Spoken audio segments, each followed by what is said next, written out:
السلام علیکم ورحمۃ اللہ وبرکاتہ نحمده ونصلی علی رسولہ الکریم اما بعد۔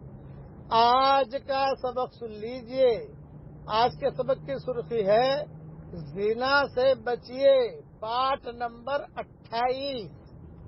اب ایک بات بتاتا ہوں کہ جب شیطان کو روایتوں میں آتا ہے، جب شیطان کو نکالا گیا اور دھتکار دیا گیا تو شیطان نے اللہ تعالیٰ سے کہا تھا کہ اللہ میں سیدھے راستے پر بیٹھوں گا، ثم لأقعدن لهم صراطك المستقیم ثم لآتینہم من بین ایدیہم ومن خلفہم وعن ایمانہم وعن شمائلہم۔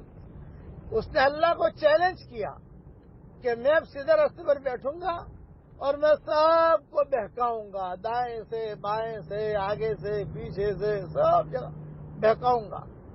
تو پھر اللہ تعالیٰ نے بھی قسم کھائی، میری عزت کی قسم، میرے جلال کی قسم، تو ان کو بہکائے گا، لیکن میرے بندے اور بندیاں مجھ سے معافی مانگتے رہیں گے تو میں ان کو معاف بھی کرتا رہوں گا۔ جا تو اگر زنا کی بات کوئی ہو گئی ہے تو آپ توبہ کیجئے، پکا ارادہ کیجئے۔ اللہ نے وعدہ کیا ہے کہ میں معاف کر دوں گا، لیکن آدمی اس کی لت بھی نہ پڑے۔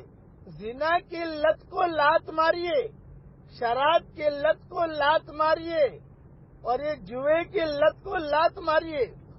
یہ لیلا مجنون کے قصے میں نے بیان کیے تھے کہ کسی نے مجنون سے کہا کہ بھئی تو اللہ تعالیٰ سے ڈر، ایک نصیحت کرتا ہوں، جب بھی گناہ کا ارادہ ہو تو ذہن میں یہ بات رکھنا کہ اللہ تعالیٰ دیکھ رہا ہے۔ بس اتنا اگر آپ کے دل میں آئے گا کہ اللہ دیکھ رہا ہے تو پھر گناہ کرنے کی ہمت نہیں ہوگی۔ تو مجنون کو کسی نے کہا اللہ دیکھ رہا ہے تو کیوں عشق کر رہا ہے؟ تو چنانچہ اس نے لیلا سے تھوڑا سا دوری اختیار کر لی، کتابوں میں لکھا ہے۔ تو اشعار بھی آتے ہیں، وہ اشعار تو عربی کے ہیں، عربی کے اشعار کیا سناؤں میں آپ کو، لیکن صرف اردو کا سنا دیتا ہوں کہ مجنون کہا کرتا تھا، سرے راہ ملاقات ہوئی اکثر، سرے راہ ملاقات ہوئی اکثر، اس نے دیکھا بھی نہیں میں نے پکارا بھی نہیں، اس نے دیکھا بھی نہیں میں نے پکارا بھی نہیں۔ اس لیے یہ یاد رکھنا کہ زنا کاری سے بچیے۔ اب آپ کو ایک بہت اہم ہدیہ دے رہا ہوں، شیطان سے حفاظت کا نبوی نسخہ۔ صبح اور شام ایک ایک مرتبہ پڑھ لیجئے۔ اب پڑھیے میرے ساتھ، لا الہ الا اللہ وحدہ لا شریک لہ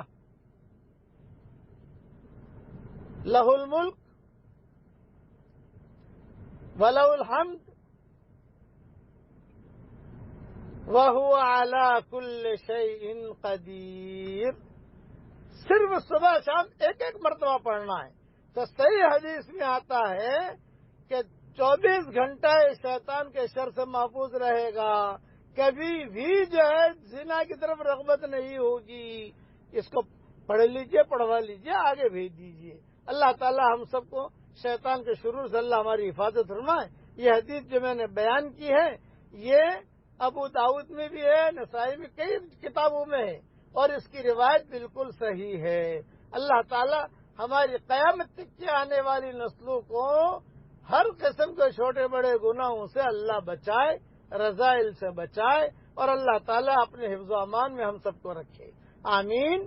وآخر دعوانا ان الحمد للہ رب العالمین۔